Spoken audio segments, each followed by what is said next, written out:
এবং এখানে যারা সংস্কারকে বিপ্লবী চেতনার বাইরে নিয়ে একটি ন্যূনতম সংস্কারের মধ্যে দিয়ে আমাদেরকে নিয়ে যেতে চায়, আমরা তাদেরকে বলছি, আমরা যেভাবে জুলাই আগস্টে মাঠ ছেড়ে যাইনি, আমরা মৌলিক সংস্কার আদায় না করেও মাঠ থেকে চলে যাবো ইনশাআল্লাহ।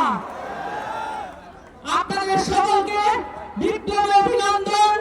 এবং যেখানেই যখনই আওয়ামী লীগের নেতা কর্মীদের আপনারা দেখবেন, যেখানে যখনই আওয়ামী লীগের মিছিল আপনারা অনুষ্ঠিত হতে দেখবেন, তাদের সাথে আপনারা এক রকমের প্রতিবাদ অবশ্যই করবেন এবং পুলিশের কাছে আপনারা সুপর্দ করবেন।